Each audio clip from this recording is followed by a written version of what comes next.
Tanggal 17 Oktober hari ke-291.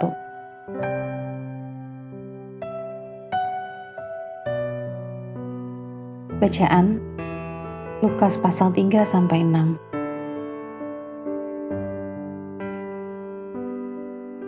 Otoritas anak manusia. Garis besar.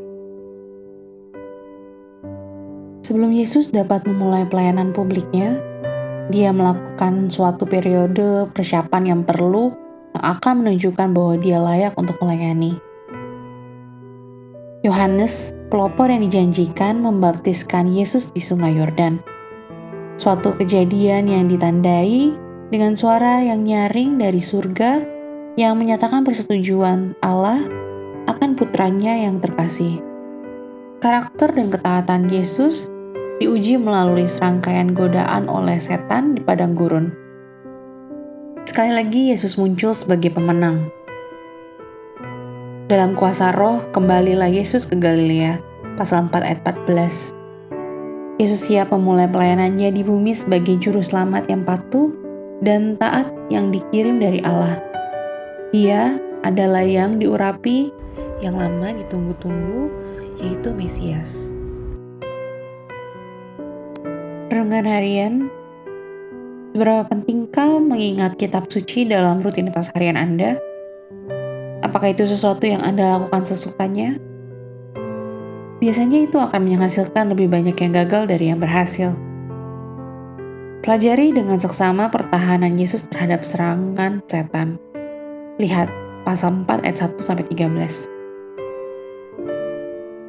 Dia tidak berkhotbah, dia tidak membantah, dia hanya mengutip kitab suci dari perjanjian lama. 3 kali Yesus menjawab, ada tertulis. Lihat pasal 4 ayat 4, 8, dan 12. Yang lebih mengejutkan, dia mengutip dari sebuah buku perjanjian lama bahwa banyakkan orang Kristen mengalami kesulitan membaca, apalagi menjelaskannya. Seberapa baik persediaan amunisi Alkitab Anda untuk melawan serangan setan? Salah satu sumber amunisi yang baik adalah persediaan ayat yang dihafal. Mampirlah ke toko buku Kristen setempat Anda atau minta pendeta Anda untuk merekomendasikan sebuah rencana. Pertimbangkan juga meminta teman atau anggota keluarga untuk mendengarkan sewaktu Anda membaca ayat-ayat Anda dari waktu ke waktu. Mulailah dengan satu ayat dan pelajari dengan baik. Anda mungkin ingin memulai dengan salah satu dari 3 ayat yang Kristus temukan berharga dalam perjuangan pribadinya sendiri dengan setan. Lihat kitab Ulangan pasal 6 ayat 13, 16, dan pasal 8 ayat 3.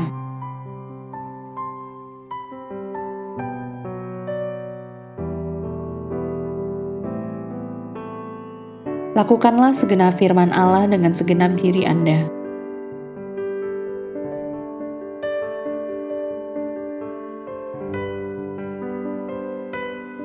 Pendalaman.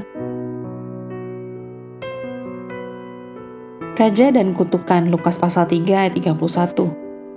Tuhan telah berjanji kepada Daud bahwa keturunannya akan berkuasa selamanya. Dalam 2 Samuel pasal 7 ayat 10-16. Meskipun beberapa keturunan Daud terbukti tidak layak untuk tahta, terutama Yoyakin, Yesus adalah keturunan sempurna dari Daud. Lihat Lukas pasal 3 ayat 23-21.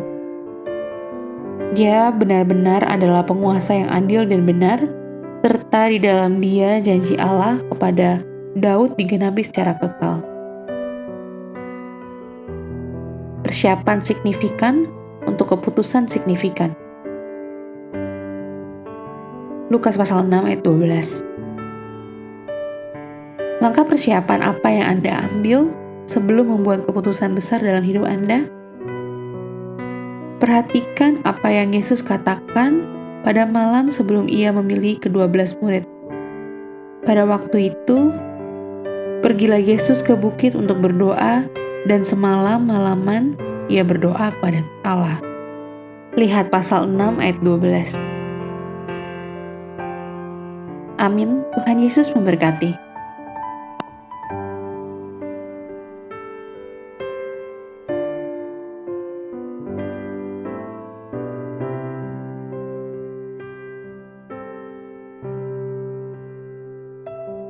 Lukas pasal 3. Yohanes Pembaptis.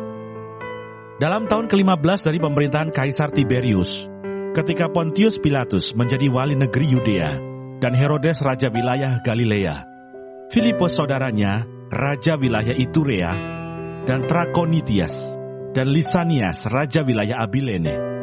Pada waktu Hanas dan Kayafas menjadi imam besar, datanglah firman Allah kepada Yohanes anak Zakaria di padang gurun.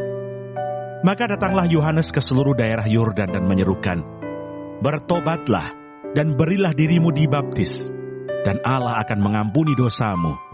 Seperti ada tertulis dalam kitab nubuat-nubuat Yesaya. Ada suara yang berseru-seru di padang gurun, "Persiapkanlah jalan untuk Tuhan, luruskanlah jalan baginya.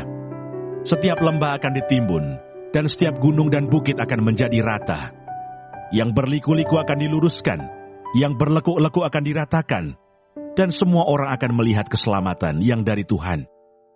Lalu ia berkata kepada orang banyak yang datang kepadanya untuk dibaptis, katanya, "Hai kamu keturunan ular beludak, siapakah yang mengatakan kepada kamu supaya melarikan diri dari murka yang akan datang?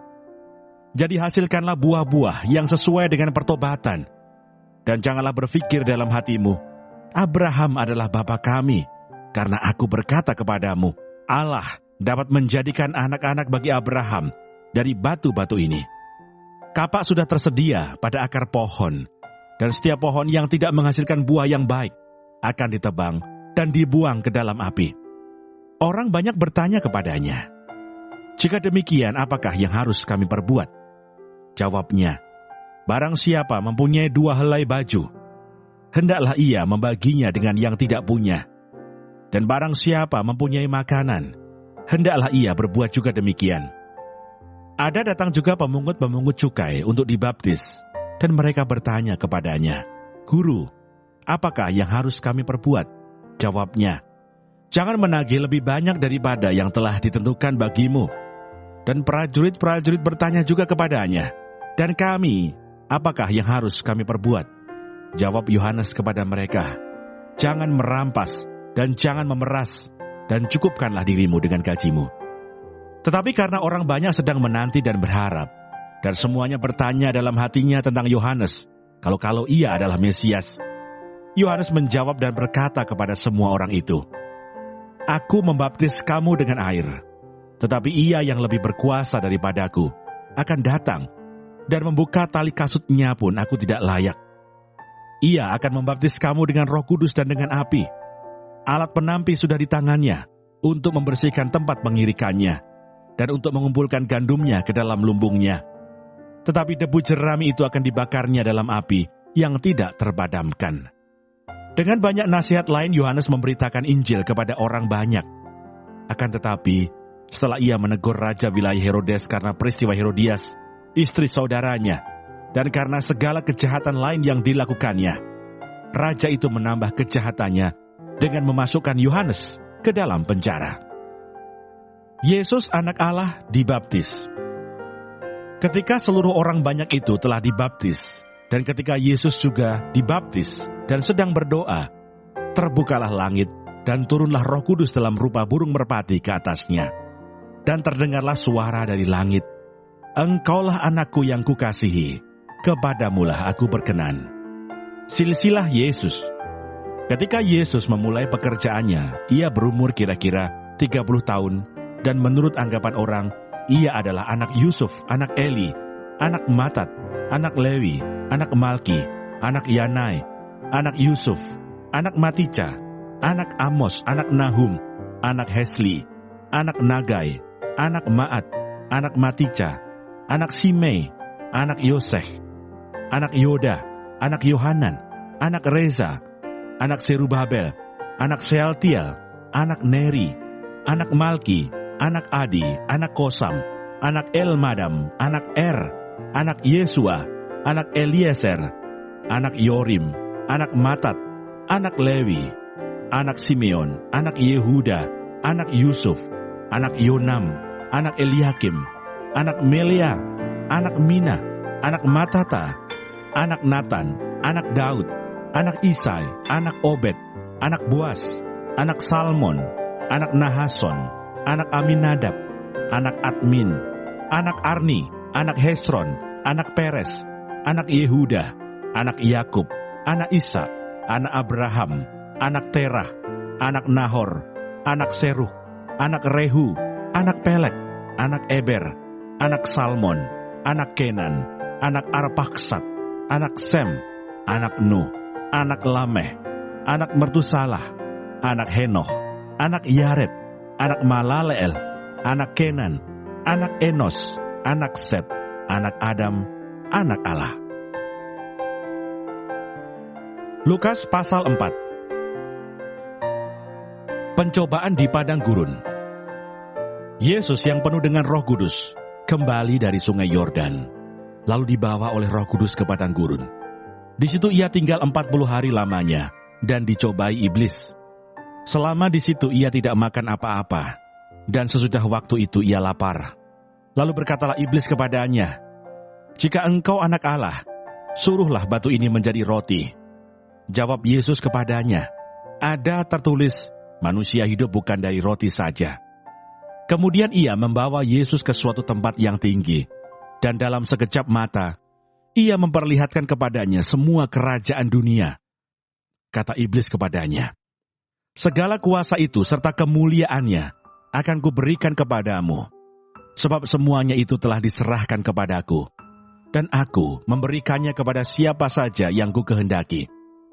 Jadi jikalau engkau menyembah aku, seluruhnya itu akan menjadi milikmu." Tetapi Yesus berkata kepadanya, "Ada tertulis, engkau harus menyembah Tuhan Allahmu, dan hanya kepada Dia sajalah engkau berbakti." Kemudian ia membawa Yesus ke Yerusalem dan menempatkan Dia di bubungan bait Allah, lalu berkata kepadanya, "Jika engkau anak Allah, jatuhkanlah dirimu dari sini ke bawah, sebab ada tertulis, mengenai engkau, Ia akan memerintahkan malaikat-malaikatnya untuk melindungi engkau, dan mereka akan menatang engkau di atas tangannya, supaya kakimu jangan terantuk kepada batu." Yesus menjawabnya katanya, "Ada firman, jangan engkau mencobai Tuhan Allahmu." Sesudah iblis mengakhiri semua pencobaan itu, ia mundur daripadanya dan menunggu waktu yang baik. Yesus kembali ke Galilea. Dalam kuasa Roh, kembalilah Yesus ke Galilea, dan tersiarlah kabar tentang Dia di seluruh daerah itu. Sementara itu ia mengajar di rumah-rumah ibadat di situ, dan semua orang memuji Dia. Yesus ditolak di Nazaret. Ia datang ke Nazaret, tempat ia dibesarkan, dan menurut kebiasaannya pada hari Sabat, ia masuk ke rumah ibadat, lalu berdiri hendak membaca dari Alkitab. Kepadanya diberikan kitab Nabi Yesaya, dan setelah dibukanya, ia menemukan nas di mana ada tertulis, "Roh Tuhan ada padaku, oleh sebab Ia telah mengurapi aku untuk menyampaikan kabar baik kepada orang-orang miskin, dan Ia telah mengutus aku untuk memberitakan pembebasan kepada orang-orang tawanan dan penglihatan bagi orang-orang buta, untuk membebaskan orang-orang yang tertindas, untuk memberitakan tahun rahmat Tuhan telah datang." Kemudian ia menutup kitab itu, memberikannya kembali kepada pejabat, lalu duduk, dan mata semua orang dalam rumah ibadat itu tertuju kepadanya. Lalu ia memulai mengajar mereka katanya, "Pada hari ini genaplah nas ini, sewaktu kamu mendengarnya." Dan semua orang itu membenarkan dia, dan mereka heran akan kata-kata yang indah yang diucapkannya. Lalu kata mereka, "Bukankah ia ini anak Yusuf?" Maka berkatalah ia kepada mereka, "Tentu kamu akan mengatakan pepatah ini kepadaku, 'Hai tabib, sembuhkanlah dirimu sendiri. Perbuatlah di sini juga, di tempat asalmu ini, segala yang kami dengar, yang telah terjadi di Kapernaum.' Dan katanya lagi, 'Aku berkata kepadamu, sesungguhnya tidak ada nabi yang dihargai di tempat asalnya. Dan aku berkata kepadamu, dan kataku ini benar, pada zaman Elia terdapat banyak perempuan janda di Israel, ketika langit tertutup selama 3 tahun dan 6 bulan, dan ketika bahaya kelaparan yang hebat menimpa seluruh negeri. Tetapi Elia diutus bukan kepada salah seorang dari mereka, melainkan kepada seorang perempuan janda di Sarfat, di tanah Sidon. Dan pada zaman Nabi Elisa, banyak orang kusta di Israel, dan tidak ada seorang pun dari mereka yang ditahirkan, selain daripada Naaman, orang Syria itu. Mendengar itu sangat marahlah semua orang yang di rumah ibadat itu. Mereka bangun, lalu menghalau Yesus keluar kota dan membawa dia ke tebing gunung, tempat kota itu terletak, untuk melemparkan dia dari tebing itu. Tetapi ia berjalan lewat dari tengah-tengah mereka, lalu pergi. Yesus dalam rumah ibadat di Kapernaum. Kemudian Yesus pergi ke Kapernaum, sebuah kota di Galilea, lalu mengajar di situ pada hari-hari Sabat. Mereka takjub mendengar pengajarannya, sebab perkataannya penuh kuasa. Di dalam rumah ibadat itu ada seorang yang kerasukan setan, dan ia berteriak dengan suara keras, "Hai engkau, Yesus orang Nazaret, apa urusanmu dengan kami? Engkau datang hendak membinasakan kami. Aku tahu siapa engkau, yang kudus dari Allah." Tetapi Yesus menghardiknya, katanya, "Diam, keluarlah daripadanya." Dan setan itu pun menghempaskan orang itu ke tengah-tengah orang banyak, lalu keluar daripadanya, dan sama sekali tidak menyakitinya. Dan semua orang takjub, lalu berkata seorang kepada yang lain, katanya, "Alangkah hebatnya perkataan ini, sebab dengan penuh wibawa dan kuasa, ia memberi perintah kepada roh-roh jahat, dan mereka pun keluar. Dan tersebarlah berita tentang dia kemana-mana di daerah itu." Yesus menyembuhkan ibu mertua Simon Petrus dan orang-orang lain. Kemudian ia meninggalkan rumah ibadat itu dan pergi ke rumah Simon. Adapun ibu mertua Simon demam keras dan mereka meminta kepada Yesus supaya menolong dia. Maka ia berdiri di sisi perempuan itu, lalu menghardik demam itu, dan penyakit itu pun meninggalkan dia. Perempuan itu segera bangun dan melayani mereka. Ketika matahari terbenam, semua orang membawa kepadanya orang-orang sakitnya yang menderita bermacam-macam penyakit. Ia pun meletakkan tangannya atas mereka masing-masing dan menyembuhkan mereka.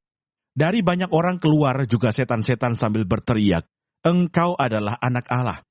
Lalu ia dengan keras melarang mereka dan tidak memperbolehkan mereka berbicara, karena mereka tahu bahwa ia adalah Mesias. Yesus mengajar di kota-kota lain. Ketika hari siang, Yesus berangkat dan pergi ke suatu tempat yang sunyi.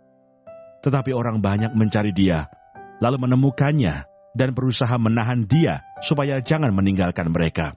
Tetapi ia berkata kepada mereka, "Juga di kota-kota lain, aku harus memberitakan Injil Kerajaan Allah, sebab untuk itulah aku diutus." Dan ia memberitakan Injil dalam rumah-rumah ibadat di Yudea. Lukas pasal 5. Penjala ikan menjadi penjala manusia. Pada suatu kali, Yesus berdiri di pantai Danau Genesaret. Sedang orang banyak mengerumuni dia, hendak mendengarkan firman Allah. Ia melihat dua perahu di tepi pantai. Nelayan-nelayannya telah turun dan sedang membasuh jalannya. Ia naik ke dalam salah satu perahu itu, yaitu perahu Simon, dan menyuruh dia supaya menolakkan perahunya sedikit jauh dari pantai. Lalu ia duduk dan mengajar orang banyak dari atas perahu.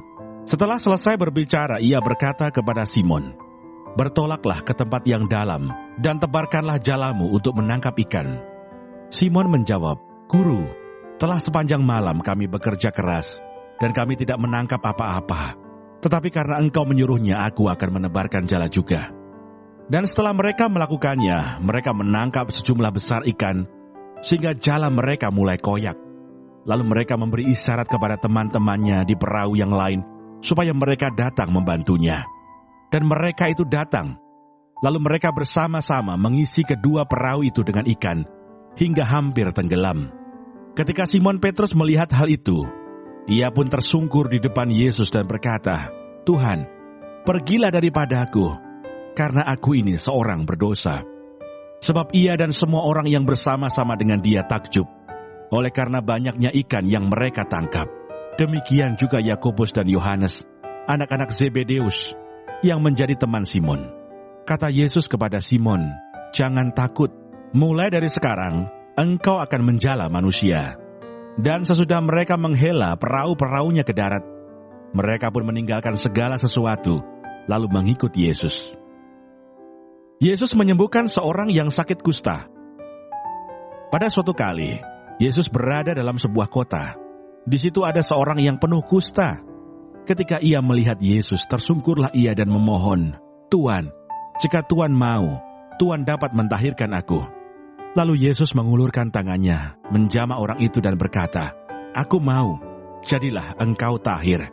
Seketika itu juga lenyaplah penyakit kustanya. Yesus melarang orang itu memberitahukannya kepada siapapun juga, dan berkata, "Pergilah, perlihatkanlah dirimu kepada imam, dan persembahkanlah untuk pentahiranmu persembahan seperti yang diperintahkan Musa, sebagai bukti bagi mereka." Tetapi kabar tentang Yesus makin jauh tersiar, dan datanglah orang banyak berbondong-bondong kepadanya untuk mendengar dia dan untuk disembuhkan dari penyakit mereka. Akan tetapi ia mengundurkan diri ke tempat-tempat yang sunyi dan berdoa. Orang lumpuh disembuhkan. Pada suatu hari ketika Yesus mengajar, ada beberapa orang Farisi dan ahli Taurat duduk mendengarkannya. Mereka datang dari semua desa di Galilea dan Yudea dan dari Yerusalem. Kuasa Tuhan menyertai dia, sehingga ia dapat menyembuhkan orang sakit. Lalu datanglah beberapa orang mengusung seorang lumpuh di atas tempat tidur. Mereka berusaha membawa dia masuk dan meletakkannya di hadapan Yesus. Karena mereka tidak dapat membawanya masuk berhubung dengan banyaknya orang di situ. Naiklah mereka ke atap rumah, lalu membongkar atap itu dan menurunkan orang itu dengan tempat tidurnya ke tengah-tengah orang banyak, tepat di depan Yesus. Ketika Yesus melihat iman mereka, berkatalah ia, "Hai saudara, dosamu sudah diampuni." Tetapi ahli-ahli Taurat dan orang-orang Farisi berpikir dalam hatinya, "Siapakah orang yang menghujat Allah ini? Siapa yang dapat mengampuni dosa selain daripada Allah sendiri?" Akan tetapi Yesus mengetahui pikiran mereka, lalu berkata kepada mereka, "Apakah yang kamu pikirkan dalam hatimu? Manakah lebih mudah, mengatakan, 'Dosamu sudah diampuni,' atau mengatakan, 'Bangunlah dan berjalanlah'? Tetapi supaya kamu tahu bahwa di dunia ini Anak Manusia berkuasa mengampuni dosa." Berkatalah ia kepada orang lumpuh itu, "Kepadamu kukatakan, bangunlah, angkatlah tempat tidurmu dan pulanglah ke rumahmu." Dan seketika itu juga bangunlah ia di depan mereka, lalu mengangkat tempat tidurnya dan pulang ke rumahnya sambil memuliakan Allah. Semua orang itu takjub lalu memuliakan Allah, dan mereka sangat takut, katanya, "Hari ini kami telah menyaksikan hal-hal yang sangat mengherankan." Lewi pemungut cukai mengikut Yesus. Kemudian ketika Yesus pergi keluar, ia melihat seorang pemungut cukai yang bernama Lewi sedang duduk di rumah cukai. Yesus berkata kepadanya, "Ikutlah aku." Maka berdirilah Lewi dan meninggalkan segala sesuatu, lalu mengikut dia. Dan Lewi mengadakan suatu perjamuan besar untuk dia di rumahnya. Dan sejumlah besar pemungut cukai dan orang-orang lain turut makan bersama-sama dengan dia. Orang-orang Farisi dan ahli-ahli Taurat bersungut-sungut kepada murid-murid Yesus, katanya, "Mengapa kamu makan dan minum bersama-sama dengan pemungut cukai dan orang berdosa?" Lalu jawab Yesus kepada mereka, katanya, "Bukan orang sehat yang memerlukan tabib, tetapi orang sakit. Aku datang bukan untuk memanggil orang benar, tetapi orang berdosa, supaya mereka bertobat." Hal berpuasa. Orang-orang Farisi itu berkata pula kepada Yesus, "Murid-murid Yohanes sering berpuasa dan sembahyang. Demikian juga murid-murid orang Farisi, tetapi murid-muridmu makan dan minum." Jawab Yesus kepada mereka, "Dapatkah sahabat mempelai laki-laki disuruh berpuasa, sedang mempelai itu bersama mereka? Tetapi akan datang waktunya, apabila mempelai itu diambil dari mereka, pada waktu itulah mereka akan berpuasa." Ia mengatakan juga suatu perumpamaan kepada mereka. Tidak seorang pun mengoyakkan secarik kain dari baju yang baru untuk menambalkannya pada baju yang tua. Jika demikian, yang baru itu juga akan koyak, dan pada yang tua itu tidak akan cocok kain penambal yang dikoyakkan dari yang baru itu. Demikian juga tidak seorang pun mengisikan anggur yang baru ke dalam kantong kulit yang lama, karena jika demikian, anggur yang baru itu akan mengoyakkan kantong itu, dan anggur itu akan terbuang, dan kantong itu pun hancur.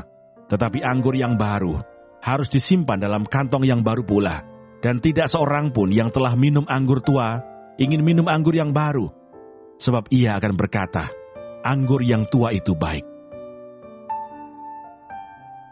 Lukas pasal 6. Murid-murid memetik gandum pada hari Sabat. Pada suatu hari Sabat ketika Yesus berjalan di ladang gandum, murid-muridnya memetik bulir gandum dan memakannya, sementara mereka menghisarnya dengan tangannya. Tetapi beberapa orang Farisi berkata, "Mengapa kamu berbuat sesuatu yang tidak diperbolehkan pada hari Sabat?" Lalu Yesus menjawab mereka, "Tidakkah kamu baca apa yang dilakukan oleh Daud ketika ia dan mereka yang mengikutinya lapar? Bagaimana ia masuk ke dalam rumah Allah dan mengambil roti sajian, lalu memakannya dan memberikannya kepada pengikut-pengikutnya. Padahal roti itu tidak boleh dimakan kecuali oleh imam-imam." Kata Yesus lagi kepada mereka, "Anak manusia adalah Tuhan atas hari Sabat." Yesus menyembuhkan orang pada hari Sabat. Pada suatu hari Sabat lain, Yesus masuk ke rumah ibadat lalu mengajar. Di situ ada seorang yang mati tangan kanannya. Ahli-ahli Taurat dan orang-orang Farisi mengamat-amati Yesus. Kalau ia menyembuhkan orang pada hari Sabat, supaya mereka dapat alasan untuk mempersalahkan dia. Tetapi ia mengetahui pikiran mereka, lalu berkata kepada orang yang mati tangannya itu, "Bangunlah dan berdirilah di tengah." Maka bangunlah orang itu dan berdiri. Lalu Yesus berkata kepada mereka, "Aku bertanya kepada kamu, manakah yang diperbolehkan pada hari Sabat? Berbuat baik atau berbuat jahat? Menyelamatkan nyawa orang atau membinasakannya?" Sesudah itu ia memandang keliling kepada mereka semua, lalu berkata kepada orang sakit itu, "Ulurkanlah tanganmu." Orang itu berbuat demikian, dan sembuhlah tangannya. Maka meluaplah amarah mereka, lalu mereka berunding apakah yang akan mereka lakukan terhadap Yesus. Yesus memanggil ke-12 rasul. Pada waktu itu pergilah Yesus ke bukit untuk berdoa, dan semalam-malaman ia berdoa kepada Allah. Ketika hari siang, ia memanggil murid-muridnya kepadanya, lalu memilih dari antara mereka 12 orang yang disebutnya rasul. Simon yang juga diberinya nama Petrus, dan Andreas saudara Simon Yakobus, dan Yohanes, Filipus dan Bartolomeus, Matius dan Thomas, Yakobus anak Alfeus, dan Simon yang disebut orang Zelot, Yudas anak Yakobus, dan Yudas Iskariot yang kemudian menjadi pengkhianat. Yesus mengajar dan menyembuhkan banyak orang. Lalu ia turun dengan mereka dan berhenti pada suatu tempat yang datar. Di situ berkumpul sejumlah besar dari murid-muridnya dan banyak orang lain yang datang dari seluruh Yudea dan dari Yerusalem dan dari daerah pantai Tirus dan Sidon. Mereka datang untuk mendengarkan dia dan untuk disembuhkan dari penyakit mereka. Juga mereka yang dirasuk oleh roh-roh jahat beroleh kesembuhan. Dan semua orang banyak itu berusaha menjamah dia, karena ada kuasa yang keluar daripadanya, dan semua orang itu disembuhkannya. Ucapan bahagia dan peringatan. Lalu Yesus memandang murid-muridnya dan berkata, "Berbahagialah hai kamu yang miskin, karena kamulah yang empunya kerajaan Allah. Berbahagialah hai kamu yang sekarang ini lapar, karena kamu akan dipuaskan. Berbahagialah hai kamu yang sekarang ini menangis, karena kamu akan tertawa. Berbahagialah kamu, jika karena Anak Manusia, orang membenci kamu, dan jika mereka mengucilkan kamu, dan mencela kamu, serta menolak namamu, sebagai sesuatu yang jahat. Bersukacitalah pada waktu itu, dan bergembiralah, sebab sesungguhnya upahmu besar di surga. Karena secara demikian juga, nenek moyang mereka telah memperlakukan para nabi. Tetapi celakalah kamu, hai kamu yang kaya, karena dalam kekayaanmu, kamu telah memperoleh penghiburanmu. Celakalah kamu yang sekarang ini kenyang, karena kamu akan lapar. Celakalah kamu yang sekarang ini tertawa, karena kamu akan berduka cita dan menangis. Celakalah kamu, jika semua orang memuji kamu, karena secara demikian juga nenek moyang mereka telah memperlakukan nabi-nabi palsu. Kasihilah musuhmu. Tetapi kepada kamu yang mendengarkan aku berkata, kasihilah musuhmu, berbuatlah baik kepada orang yang membenci kamu, mintalah berkat bagi orang yang mengutuk kamu, berdoalah bagi orang yang mencaci kamu. Barang siapa menampar pipimu yang satu, berikanlah juga kepadanya pipimu yang lain. Dan barang siapa yang mengambil jubahmu, biarkan juga ia mengambil bajumu. Berilah kepada setiap orang yang meminta kepadamu, dan janganlah meminta kembali kepada orang yang mengambil kepunyaanmu. Dan sebagaimana kamu kehendaki supaya orang perbuat kepadamu, perbuatlah juga demikian kepada mereka. Dan jikalau kamu mengasihi orang yang mengasihi kamu, Apakah jasamu? Karena orang-orang berdosa pun mengasihi juga orang-orang yang mengasihi mereka. Sebab jikalau kamu berbuat baik kepada orang yang berbuat baik kepada kamu, apakah jasamu? Orang-orang berdosa pun berbuat demikian. Dan jikalau kamu meminjamkan sesuatu kepada orang, karena kamu berharap akan menerima sesuatu daripadanya, apakah jasamu? Orang-orang berdosa pun meminjamkan kepada orang-orang berdosa, supaya mereka menerima kembali sama banyak. Tetapi kamu, kasihilah musuhmu, dan berbuatlah baik kepada mereka, dan pinjamkan dengan tidak mengharapkan balasan. Maka upahmu akan besar, dan kamu akan menjadi anak-anak Allah yang Maha Tinggi. Sebab Ia baik terhadap orang-orang yang tidak tahu berterima kasih, dan terhadap orang-orang jahat. Hendaklah kamu murah hati, sama seperti Bapamu adalah murah hati. Hal menghakimi. Janganlah kamu menghakimi, maka kamu pun tidak akan dihakimi. Dan janganlah kamu menghukum, maka kamu pun tidak akan dihukum. Ampunilah dan kamu akan diampuni. Berilah dan kamu akan diberi. Suatu takaran yang baik, yang dipadatkan, yang digoncang, dan yang tumpah keluar, akan dicurahkan ke dalam ribaanmu. Sebab ukuran yang kamu pakai untuk mengukur, akan diukurkan kepadamu. Yesus mengatakan pula suatu perumpamaan kepada mereka. Dapatkah orang buta menuntun orang buta? Bukankah keduanya akan jatuh ke dalam lubang? Seorang murid tidak lebih daripada gurunya. Tetapi barang siapa yang telah tamat pelajarannya, akan sama dengan gurunya. Mengapakah engkau melihat selumbar di dalam mata saudaramu, sedangkan balok di dalam matamu sendiri tidak engkau ketahui? Bagaimanakah engkau dapat berkata kepada saudaramu, "Saudara, biarlah aku mengeluarkan selumbar yang ada di dalam matamu," padahal balok yang di dalam matamu tidak engkau lihat?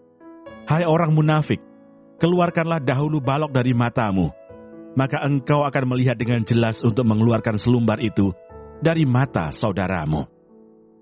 Pohon dan buahnya. Karena tidak ada pohon yang baik yang menghasilkan buah yang tidak baik, dan juga tidak ada pohon yang tidak baik yang menghasilkan buah yang baik. Sebab setiap pohon dikenal pada buahnya. Karena dari semak duri orang tidak memetik buah ara, dan dari duri-duri tidak memetik buah anggur. Orang yang baik mengeluarkan barang yang baik dari perbendaharaan hatinya yang baik, dan orang yang jahat mengeluarkan barang yang jahat dari perbendaharaannya yang jahat. Karena yang diucapkan mulutnya meluap dari hatinya. Dua macam dasar. Mengapa kamu berseru kepadaku, "Tuhan, Tuhan," padahal kamu tidak melakukan apa yang aku katakan? Setiap orang yang datang kepadaku dan mendengarkan perkataanku serta melakukannya, aku akan menyatakan kepadamu dengan siapa ia dapat disamakan. Ia sama dengan seorang yang mendirikan rumah. Orang itu menggali dalam-dalam dan meletakkan dasarnya di atas batu. Ketika datang air bah dan banjir melanda rumah itu tidak dapat dikoyahkan, karena rumah itu kokoh dibangun. Akan tetapi, barang siapa mendengar perkataanku, tetapi tidak melakukannya, ia sama dengan seorang yang mendirikan rumah di atas tanah tanpa dasar. Ketika banjir melandanya, rumah itu segera rubuh, dan hebatlah kerusakannya.